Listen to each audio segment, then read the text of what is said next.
revenues are like from stuff you sell, whether it's inventory or whatever, and then gains are like just an additional expense that comes in from that, or like additional revenue. Okay, what do you say, Mr. Jackson? Revenues are money earned from like your regular business and then everything else, like sale of asset, like just stuff like that. Okay, revenues come from what it is we're in business to do. Okay, sell new and used vehicles. Gains and losses are incidental transactions that don't have anything to do with what we're in business to do. For example, if Walmart decides to sell a used truck after it has used it for several years, transporting goods back and forth or to stores, that if they have a gain or a loss on that, that would be treated as a gain or a loss, not as revenue. Revenue is from selling all that junk in the stores.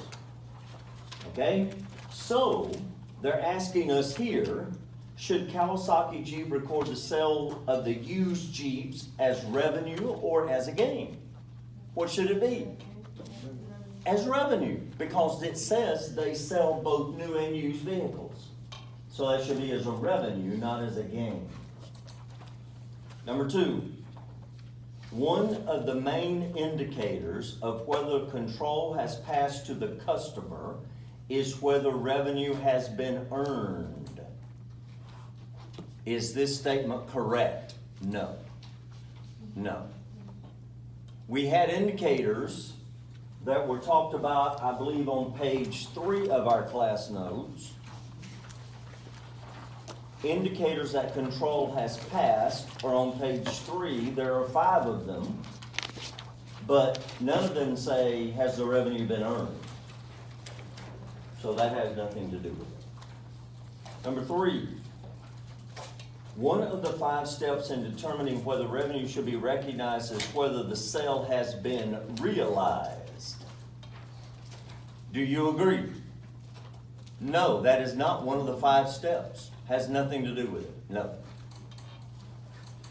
Number 4, one of the criteria that contracts must meet to apply the revenue standard is that the collectability of the sales price must be reasonably possible.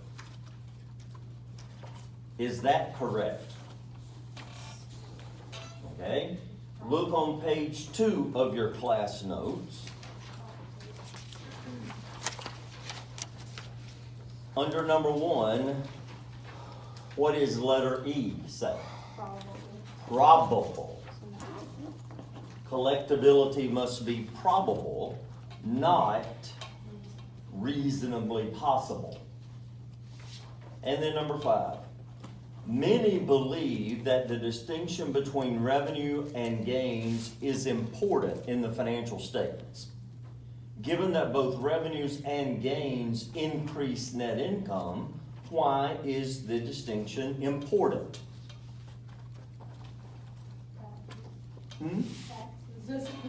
No.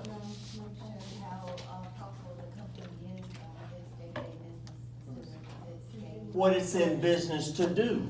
Would you be happy if you were an investor in Walmart and you saw that income from operations was negative, but because they sold a bunch of used trucks, they were profitable for the year? Would you be equally satisfied with that situation, or if they were profitable from operations? No, you wouldn't be equally satisfied. No. The way we break out, and you should know this, but of course you don't, a multiple step income statement has income from operations. That is the most important figure on the income statement, not net income. Income from operations. You should know that the format of an income statement is sales minus cost of goods sold gives you gross profit, minus operating expenses gives you income from operations. That's what it is we're in business of doing. Then there are other revenues and gains minus other expenses and losses, and that gives us income before taxes. And then we subtract income taxes and we get net income. You should not have been able to get out of 371 without knowing the format of a multiple step income statement. Because it highlights the distinction between, this is what most people think is most important. But if this number is negative, and the only reason this number is positive is because you've got these other incidental gains, that's not a good thing. You do not want Walmart to have to sell trucks in order to be profitable. You want them selling the merchandise in their stores profitably, because that's what it is they're in business to do. So, the distinction between revenues and gains is very important. Okay, let's go to exercise 2. Respond to the questions related to the following statements. Okay, now we got 4 of them. Number 1. A wholly unperformed contract is one in which the company has neither transferred the promised goods or services to the customer, nor received or become entitled to receive any consideration. Why are these contracts not recorded in the accounts? Wholly unperformed contract, it says. Wholly unperformed. Why do we not record them in the accounting records? For example, I'm sorry. The example that we talked about last week, going to Haverty's. We said we do not record revenue just because you get credit approved and you walk out of the building. It's wholly unperformed. They have not delivered the furniture to you, therefore you are not now obligated to make the payments. So we don't record. You walk through the mall. Just because you walk in the mall, should retailers start recording journally? Oh, he's liable to come in here and buy something? No. You wait till that person actually does come into your store and purchase something. Then there's been a meeting of the minds, a contract has been entered, and it's time to record the transaction. So a wholly unperformed contract, nothing has happened of accounting significance. So there's nothing for us to do.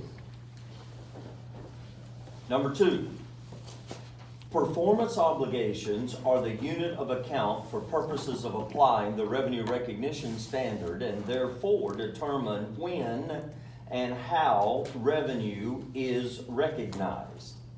Is this statement correct?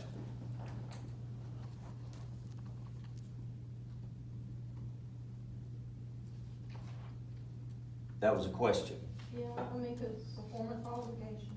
What is step 5 of the 5-step process? No. Recognize revenue when? Performance obligations. When a performance obligation is met. So yes, when we have performed a performance obligation, we recognize revenue. Think of a magazine subscription. As a magazine is mailed to you, the revenue related to that month's or that week's revenue is earned by the magazine subscription company.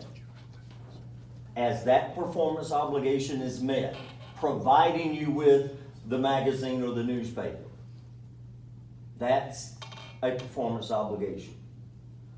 Okay, let's go to number 3. Elena Company contracts with a customer and provides the customer with an option to purchase additional goods for free or at a discount. Should Elena Company account for this option? Of course they've got to.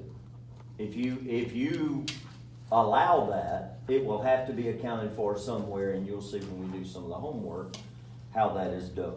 Look at number 4. The transaction price is generally not adjusted to reflect the customer's credit risk, meaning the risk that the customer will not pay the amount to which the entity is entitled to under the contract. Comment on this statement. If you and I both went to a car dealership this afternoon and decided to buy a new vehicle, the likelihood that you and I both have the exact same credit score is not likely. Okay? One of us is going to have a better credit score. But let's suppose that independently, you and I both choose a certain automobile. Only difference is it's a different color. Has the exact same equipment on it. And we agree to pay the exact same price. Should the company that is selling the automobile look at the person who has the lower credit score and say we have to adjust revenues downward because that person doesn't have the same kind of credit score as this other person? No. No.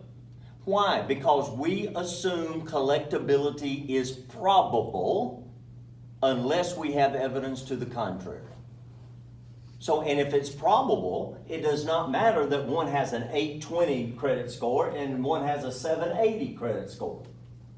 If it is probable that the consideration will be collected, then we do not make a difference in the amount of revenue that is recognized. Okay. All right. So look at exercise 3. On May 1 of 17, Richardson entered into a contract to deliver one of its specialty mowers to Kickapoo Landscaping Company. The contract requires Kickapoo to pay the contract price of $900 in advance on May 15 of 17.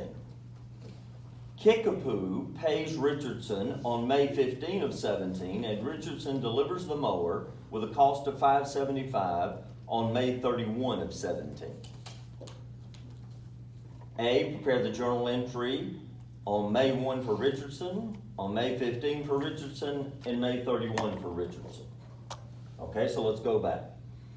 On May 1, Richardson entered into a contract to deliver one of its specialty mowers to Kickapoo Landscaping Company.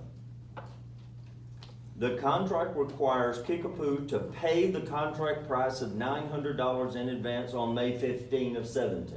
Okay, so what should we do on May 1 of 17? Record a memo? Nothing.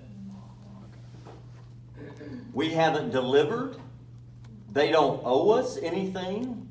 This is like the Haverty's example. There's nothing to do. Now you deliver the lawnmower, now there's something to record. Now you've performed, right? Okay, so for letter A, the entry on May 1 of 17 is don't record one.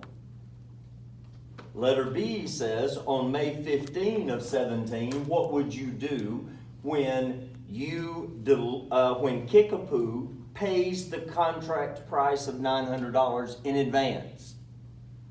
What are you going to do, Richardson? Debit, cash, Credit unearned service revenue? and credit unearned sales revenue. Exactly right. What kind of account is unearned sales revenue? Current liability. A liability. And then, what would you do when you deliver the merchandise, the lawnmower, on May 31 of 17? Date this one, May 31 of 17. You would debit. Cash and service revenue. You gonna pay them again? Unearned sale. Wait, oh no, wait, I'm sorry, aren't they paying the $500 now? No, they've already paid you the $900 in advance. I thought they were paying another $500 after that. It's $900. And then like $500 upon delivery? No, the cost is $575. That's our cost. Okay. So they're not gonna pay you again. Now you're going to debit unearned sales revenue, $900, and credit sales revenue, $900. Then, in a separate journal entry, what are you going to do? Why did they tell us the cost of the lawnmower? That's subtracted from the revenue of the So sale. we can record the cost of goods sold. So debit, cost of goods sold, $575. And credit, what? Inventory. What kind of account is cost of goods sold?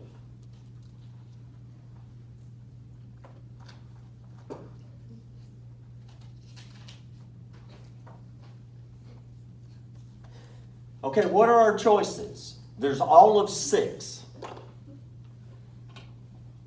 Expense account. It's an expense account, thank you. Cost of goods sold is an expense account, right? It is simply the cost of the inventory that you sold. Your cost of the inventory that you just sold. Okay? Questions?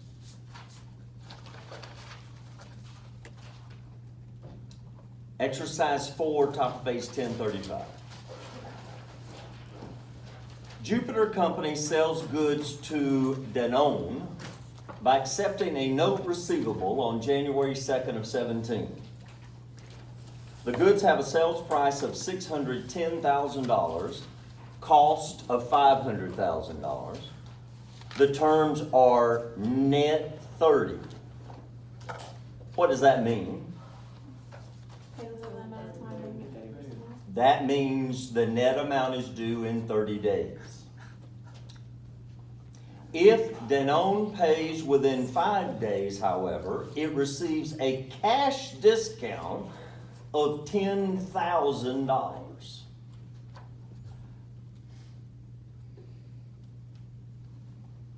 Past history. Can you say redundant? Is there any other kind of history? I mean, when you sign up for history class, do they say past American history?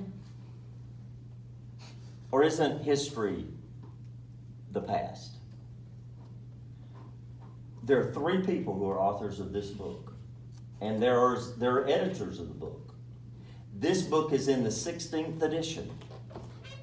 So they've had at least 48 attempts to get this right.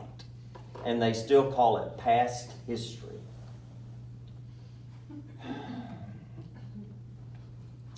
History indicates that the cash discount will be taken. On January 28 of 17, Danone makes payment to Jupiter for the full sales price. A. Prepare the journal entry or entries to record the sale and the related cost of goods sold for Jupiter on January 2nd of 17 and the payment on January 28 of 17. Assume that Jupiter records the January 2/17 transaction using the net method. Now again, this is something you should have covered in great detail in 371. If we record the transaction at the net amount, okay, so date your first entry, January 2 of 17. The sales price is $610,000, but if they pay within 5 days, you give them a $10,000 discount. So how much would that be that they're going to pay you? $600,000. So what are you going to do? Debit. It says you accept a note receivable. Debit note receivable for $600,000. Credit.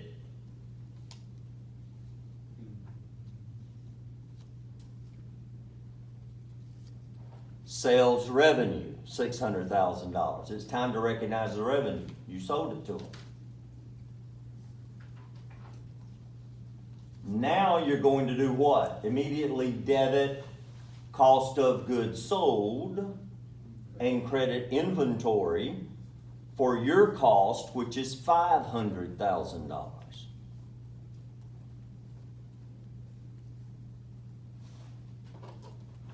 So, on January the 2nd, you debited note receivable, 600,000, and sales revenue, 600,000. But they don't get around to paying you until January the 28th. And they had to pay the discount within 5 days. And they didn't. So now how much do they owe you? 10,000. $610,000, right? So now let's piece together this journal entry. Let me show you how to do accounting. What are you going to do? Debit? Cash. How much? 610. Good. All right. What else are we going to do?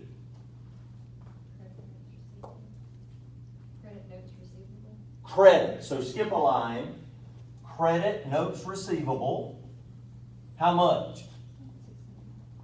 600,000. Credit sales discount. Now, unless we went to school at Auburn, this journal entry doesn't balance. We need Sales discount. a credit. Sales discount. Is it sales discount? No, So did I use? it's something forfeited. Sales discounts are when a customer does take the discount. So, and that would be a debit. We need a credit. It's something about forfeited. It's not gonna be, if sales discounts forfeited. Sales discounts forfeited.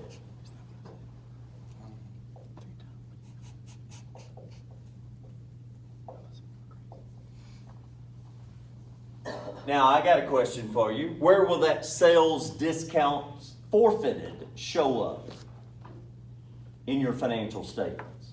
What kind of account is that? Contra revenue. account? Hmm? Is it a contra revenue or? Is it a contra revenue? Receivable. Contra receivable. Sales discounts is a contra revenue account. That's a credit. That should give you an idea. It's a contra receivable. Sales discounts forfeited is an extra 10,000 of revenue, isn't it? That's a revenue account. When you record the transaction at net and then they don't pay you, and they don't pay you within the discount period, you have to up the revenue from 600,000 to 610,000. The way you do that is via sales discounts forfeited. Now, you tell me, should that appear above the line up there in sales? Or should it appear down here? Should it appear up here? Or should it appear here? And does it matter? At the bottom. You say at the bottom. It does. At the top. Okay, we have it surrounded. We've got one answer for both. So what's the right answer? Why do you say at the top? Well, it's not a gain from, I mean, this is what you're in business for selling stuff. It shouldn't, like, it's like- What if you had recorded the initial transaction gross? it would be in there. It would be up there in sales, wouldn't it? If you recorded that initial transaction, debit, notes receivable 610 and credit sales revenue 610, boom, revenue would be 610. Right? And then, if they paid you in the discount period, you would reduce gross revenues to net revenues. And it'd still be up there in the top. So it should be in the top. And you better believe companies would put it there. Why? Because companies know that financial analysts are gonna pay attention to this. So, companies are gonna get it up. They're gonna put stuff up here that don't belong up here. That's the issue. That you, SEC and others have to catch them and say, no. You have to move that below the line. That's a non-operating item. Okay, B says, prepare the journal entries to record the sale and related cost of goods. So do it all again, but this time use the gross method. So in part B, you would debit notes receivable 610 and credit sales revenue 610.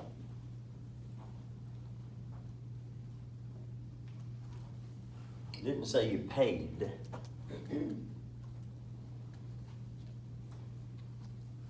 Yep, and you didn't get around to paying until later. So then you would debit cash 610 and credit note receivable 610. So the point is, you should not allow whether the company records the transaction gross or net to dictate whether something is recognized as revenue or not. The amount of revenue from both of these approaches should be $610,000. And revenue should be recognized up here. Okay? Questions? Okay, let's look at exercise 5.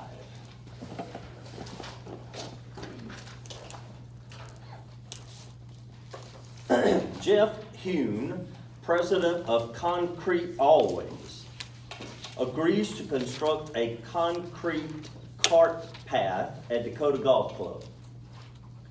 Concrete Always enters into a contract with Dakota to construct the path for $200,000.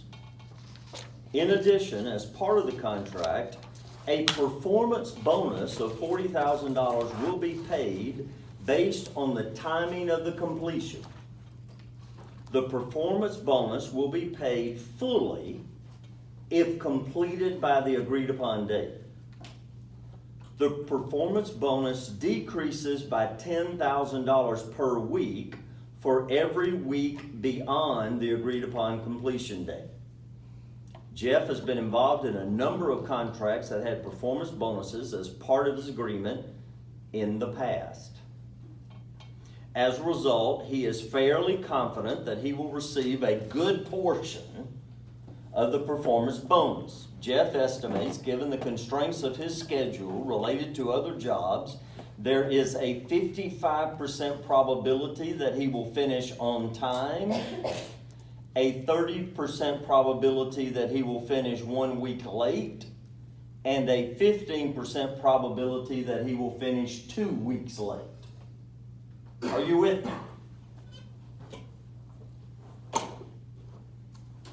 What did he say? He estimates there is a 55, 30, and 15. There's a 55% probability that he will finish on time and get $40,000. What did I say the next one is, 35? 30. 30% probability that he will finish and get $30,000. And a 15% probability that he will get $20,000. Now, do you notice 55 and 30 is 85 and 15 is 100, so he's got 100% accounted for here. Are you with me? Turn to your class notes to page 2.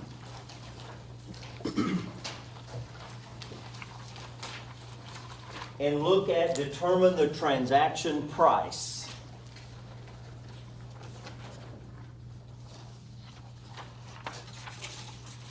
Look at the asterisk.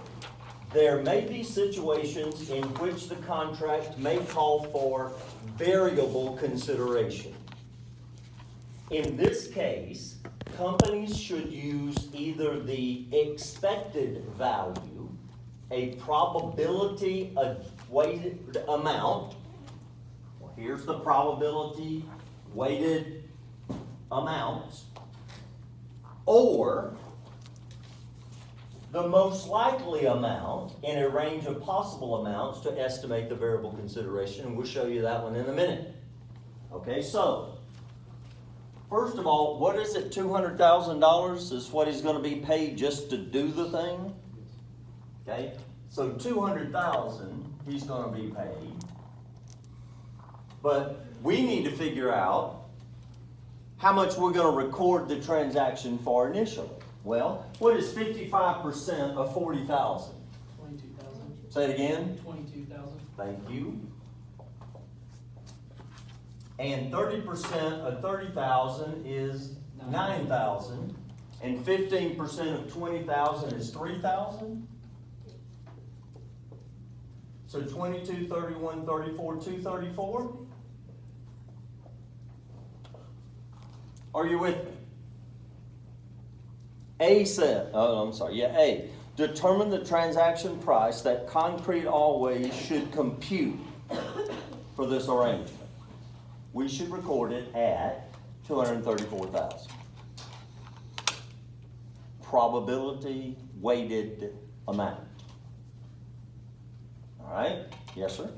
If 55% is the most likely amount, why would we not just use that? Very good, but that's not, you probably could get away with that, but I would say no, because that's not overwhelming. I mean, there's also a 45% likelihood that it'll be something different. So 55 is not persuasive enough in my judgment. Now, and B, the very next question says, assume Jeff has reviewed his work schedule and decided it makes sense to complete the project on time. Assuming he now believes the probability of completing the project on time is 90%, and otherwise it will be finished 1 week late, determine the transaction price. Now, in this case, I'd go with the 90% probability that he's going to get the 40,000. Are you with me? That's 90% that he's going to get the 40,000. So you record it for 240,000 in that case. Now in this case, in that situation, we clearly have an expected value. There's a 90% probability it'll be 240 and a 10% probability that it'll be 230. Questions? You had your hand up a minute ago. Oh, no, I'm good. Okay? How we doing? All right. My point to you in referring back to the class notes is that everything in these class notes are critically important for your understanding of this material. And those aren't just words on a paper. I mean, they are there for a reason, because they're critically important to your grasping of this knowledge. Let's look at, and by the way, I probably will ask on your final exam, what is the 5-step process of the new revenue recognition standard? Starting in the fall, I've already told you what we're going to do in principles. I'm going to re-implement it in 372 as well. I'm going to have God knows for 372, and it's going to cost you at least 15 or 20 points from every exam if you don't know them. And one of them, and everything is fair game once we cover it. And one of the things I will put on there is what is the new 5-step approach in the revenue recognition standard. Identify the contract, right on through performance obligation, record revenue once performance obligation is met. All right, let's look at exercise 7. Blair Biotech enters into a licensing agreement with Pang Pharmaceutical for a drug under development. Blair will receive a payment of $10 million if the drug receives regulatory approval. Based on prior experience, is there any other kind of experience? Drug-induced, maybe, or something, I don't know. In the drug approval process, Blair determines it is 90% likely that the drug will gain approval and only 10% chance that it will be denied. A, determine the transaction price of the arrangement for Blair Biotech. So what should Blair record this at? That's all we want is a dollar amount. We'll worry about a journal entry later if they ask us. It will receive a payment of $10 million if the drug is approved. We estimate there's a 90% likelihood that the drug will be approved. Nothing. So do we record it at 90% of 10 million and 10% times 0? Or do we do the most likely? In this case, when you got a 90% likelihood that it's gonna be 10 million, you record it at 10 million. Right?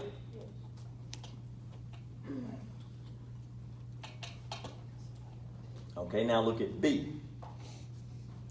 Assuming that regulatory approval was granted on December the 20th of 17, and that Blair received the payment from Pang on January 15 of 18, prepare the journal entries for Blair. The license meets the criteria for point-in-time revenue recognition. Okay, so date your first entry, December 20 of 17. Regulatory approval is achieved or received today. So what are you going to do when you're selling your patent to somebody else? What you gonna do? Debit? Huh? Accounts receivable. Accounts receivable. And credit?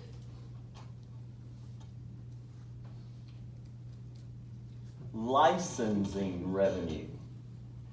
Licensing revenue. Now the question is how much?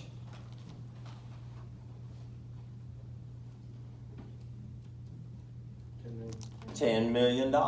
Exactly. That's how much you think. Well, and once it's approved, you know you're getting $10 million. So drugs wouldn't be an appropriate? No, Debit? no, don't debit or credit drugs. And then what happens on January 15 of 18? Debit, cash, and credit,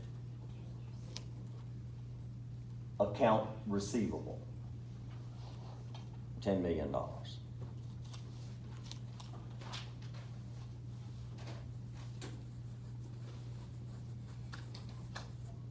Questions? Okay, turn over and look at exercise 12. Shaw Company sells goods that cost $300,000 to Ricard Company for $410,000 on January 2nd of 17. The sales price includes an installation fee, which has a standalone selling price of $40,000. The standalone selling price of the goods is $370,000. The installation is considered a separate performance obligation and is expected to take 6 months to complete. Okay? So, here's the deal. We have goods that cost us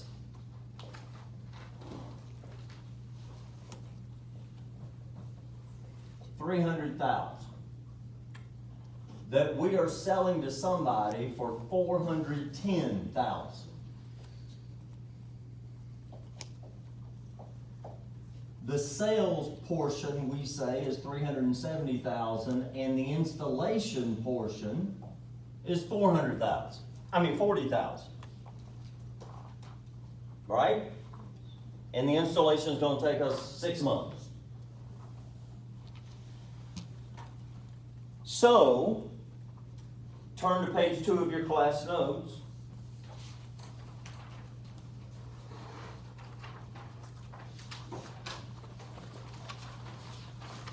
What is step 1? Identify the contract with the customer. Okay, here we've identified. What's step 2? Identify the separate performance obligations in the contract. And there they are. The sale of the merchandise and the installation services are the 2 performance obligations. What's step 3? Allocate the transaction price. Right? No. Determine the transaction price. Well, we know it's $410,000. Step 4, allocate the transaction price to the separate performance obligations. Well, we've already got, they did that for us. Okay, so here we go. A, prepare the journal entry or entries, if any, to record the sale on January 2 of 17. Okay? So we sold it to them on January 2 of 17, and I don't remember, does it say they paid us or? Sales goods that cost for 10 on 10 cents, the sales price includes installation, blah, blah, blah, blah, blah, blah. Yeah, so I'm gonna say they paid it and you got it, okay? So what are we going to do? Debit? Cash. How much? $410,000, right? Okay, now what else you gonna do?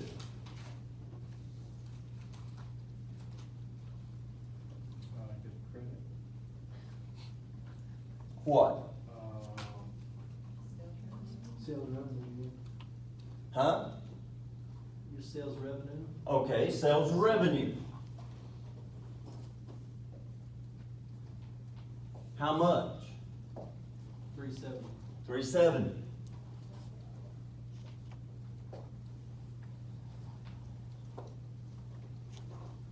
Now what? Unearned service revenue for. Unearned installation revenues.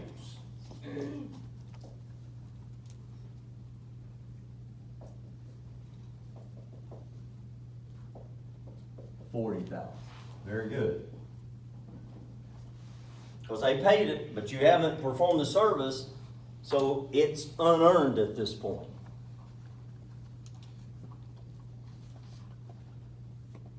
Okay, and then B. Shaw prepares an income statement for the first quarter of 17 ending on March 31 of 17. Installation is completed on June 18 of 17. So it did take us almost 6 months. How much revenue should Shaw recognize related to its sale to Ricard? Okay, so on our first quarter statements dated March 31st, should we report the $370,000 of sales revenue? Yes. Okay, I agree with that. So now what about the installation revenue? None of it. Do we break it up on a percentage complete basis? So as 1/6 of it per month. Okay, well now again, folks, this is the real world. An argument could definitely be made that the installation takes place in stages and we should recognize the related revenue. Okay? But another argument could be made that you're not supposed to recognize this revenue until you complete installation. If you half install it, you have not satisfied that performance obligation. You will not be entitled to half the revenues if you half install it and quit. Right? If you go to court, you're going to be in trouble. So I would say in this case probably we should not recognize the revenues because we haven't satisfied the performance obligation, which is step 5 says recognize revenue as the performance obligation is met. Now, look on page 3 of your class notes.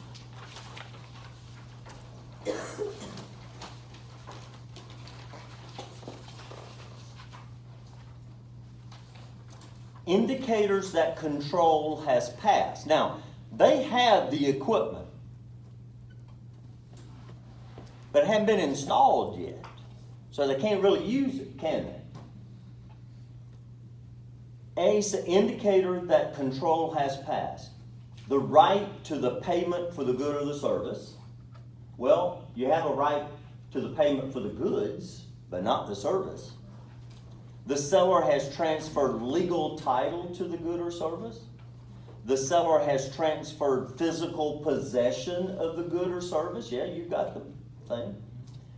The buyer has significant risk and rewards of ownership, and the buyer has accepted the good or service.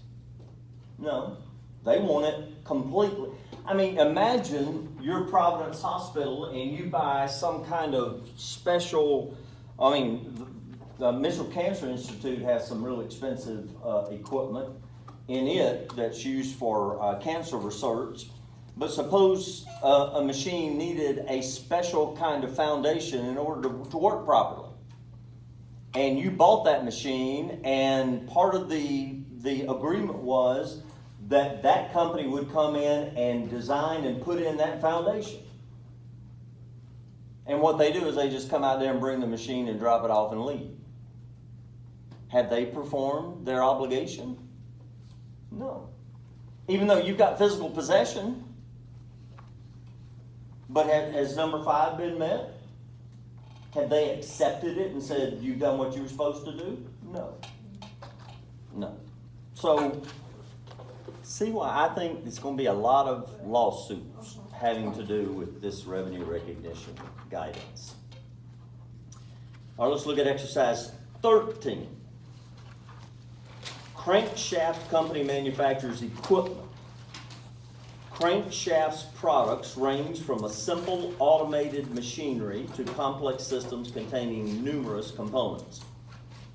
Unit selling prices range from $200,000 to $1.5 million and are quoted inclusive of installation. So that means we include installation in our selling price. The installation process does not involve changes to the features of the equipment and does not require proprietary information about the equipment in order for the installed equipment to perform the specifications. Crankshaft has the following arrangement with Winkerbean Inc. First bullet point says Winkerbean purchases equipment from Crankshaft for a price of $1 million and contracts with Crankshaft to install the equipment. Crankshaft charges the same price for the equipment irrespective of whether it does the installation or not. Using market data, Crankshaft determines installation service is estimated to have a standalone selling price of $50,000 and the cost of the equipment is $600,000. Okay, I want you to turn in your class notes back to page 2.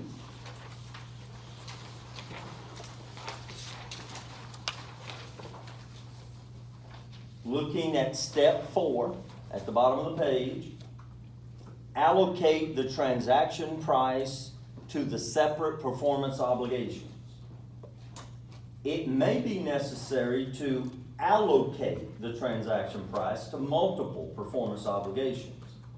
If allocation is necessary, the portion of the transaction price allocated to the various performance obligations is based on their relative fair values. The best measure of fair value is what the company could sell the good or service for on a standalone basis. If standalone selling price is not available for whatever reason, companies should use the following methods in this order to develop a best estimate of fair value. Adjusted market assessment approach, expected cost plus profit margin approach, or the residual approach. It's all for the one you know and plug for the next one. The next bullet point says Winkerbean is obligated to pay Crankshaft the $1 million upon delivery and installation of the equipment.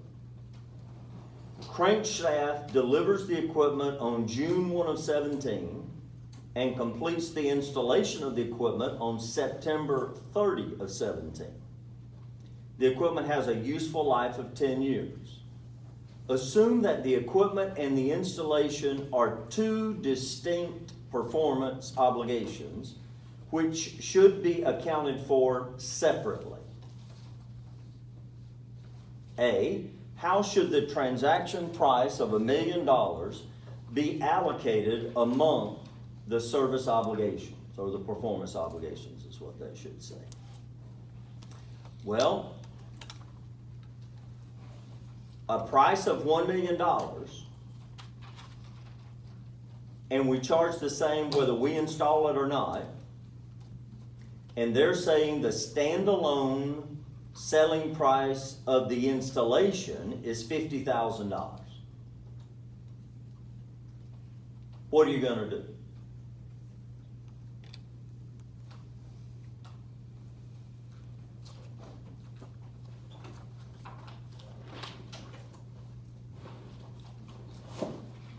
Okay, we're gonna look at 26 and 27 on Thursday in class, and exercise 33.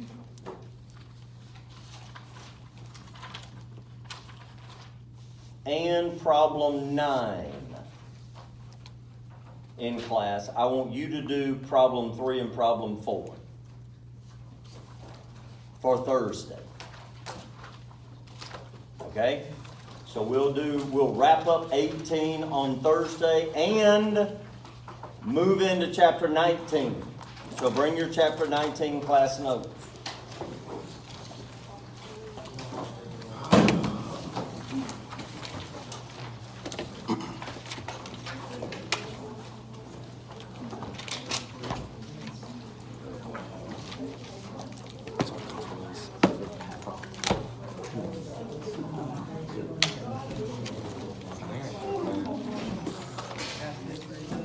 Yeah, partial credit. We talked about it too. I was with those, I bet this one gonna show up.